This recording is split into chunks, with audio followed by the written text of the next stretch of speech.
خواجہ غریب نواز معین الدین چشتی رحمۃ اللہ علیہ، سلطان الہند حضرت خواجہ معین الدین چشتی اجمیری جنوبی ایشیا پاک و ہند میں سلسلے چشتیہ ہندوستان کے بانی ہیں، اور حضرت خواجہ قطب الدین بختیار، حضرت بابا فرید شکر گنج اور حضرت نظام الدین اولیاء جیسے عظیم الشان پیران طریقت کے مرشد ہیں۔ غربا اور مسکینوں کی خیر خواہی اور بندہ پروری کرنے پر عوام نے غریب نواز کا لقب دیا۔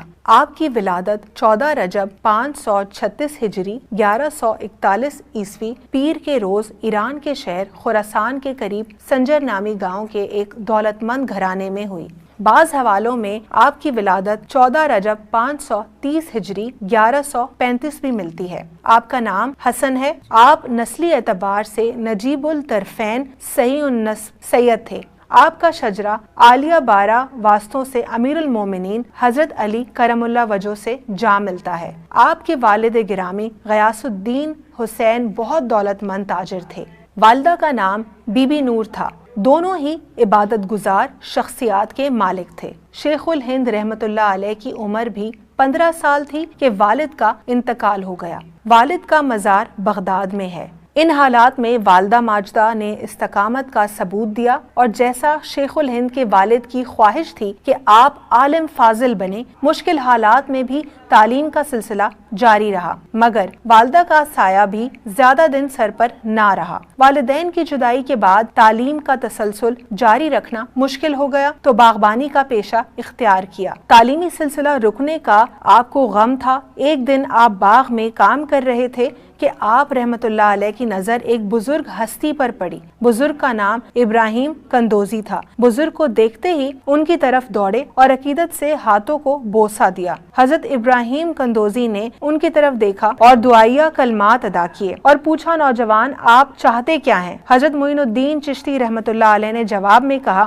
اگر آپ میرے باغ میں قیام کریں تو یہ میرے لیے سعادت کی بات ہوگی۔ حضرت ابراہیم کندوزی رحمت اللہ علیہ انکار نہ کر سکے۔ باغ میں خواجہ معین الدین چشتی رحمت اللہ علیہ نے انگور کے 2 طباق حضرت ابراہیم کو پیش کیے اور خود ہاتھ باندھے کھڑے رہے۔ اللہ کے ولی حضرت ابراہیم کندوزی نے اپنے لباس میں ہاتھ ڈالا اور روٹی کا ایک خشک ٹکڑا نکال کر خواجہ معین الدین کو پیش کرتے ہوئے کہا، یہ تمہاری مہمان نوازی تھی اور اب فقیر کی دعوت ہے۔ خشک روٹی کے لقمے حلق سے اترنے کی دیر تھی، حضرت معین الدین چشتی کی زندگی ہی تبدیل ہو گئی۔ آپ اپنے پیر و مرشد حضرت خواجہ عثمان ہارونی کے ہمراہ روضہ رسول صلی اللہ علیہ وآلہ وسلم اور کعبۃ اللہ کی زیارت کو گئے۔ مدینہ منورہ میں عاجزی کے ساتھ خواجہ رحمت اللہ علیہ نے سلام پیش کیا تو حریم ناز سے جواب آیا، وعلیکم السلام یا قطب المشائخ۔ یہ بڑا اعزاز تھا۔ اسی رات خواجہ غریب نواز کو رسول اکرم صلی اللہ علیہ وآلہ وسلم کی زیارت کا اعزاز بھی ملا، جس میں آپ کو ولایت ہند عطا ہوئی۔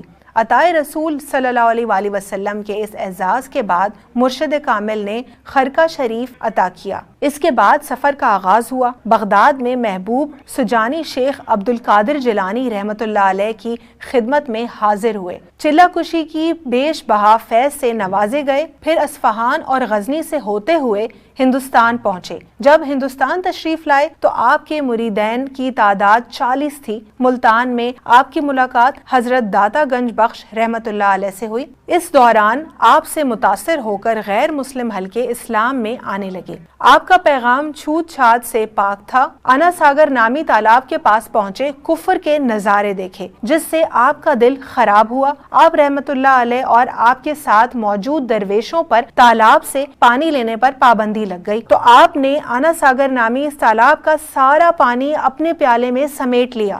سارا تالاب خشک ہو گیا۔ پھر وہی لوگ جو آپ کا پانی بند کرنے پر تلے ہوئے تھے آپ کی منت سماجت پر اتر آئے۔ آپ نے پیالہ الٹا تو سارا انا ساگر پھر سے پانی سے بھر گیا۔ اب آپ کی کرامات کی دھوم عام ہو گئی۔ اس زمانے میں ہندوستان پر پرتھوی راج چوہان کی بادشاہت تھی۔ آپ کی وجہ سے شہاب الدین غوری نے پرتھوی راج چوہان کے راج پاٹ کا خاتمہ کیا۔ آپ ہندوستان میں مسلمانوں کی بادشاہت قائم ہوئی۔ بتاریخ 6 رجب 634 ہجری کو وصال فرمایا۔ آج خواجہ غریب نواز رحمت اللہ علیہ کا عرس منایا تو اجمیر شریف بہارت میں جا رہا ہے، مگر دلوں کو حقانیت سے سیراب کرنے والے والے غریبوں کے خواجہ ہر دل میں بستے ہیں۔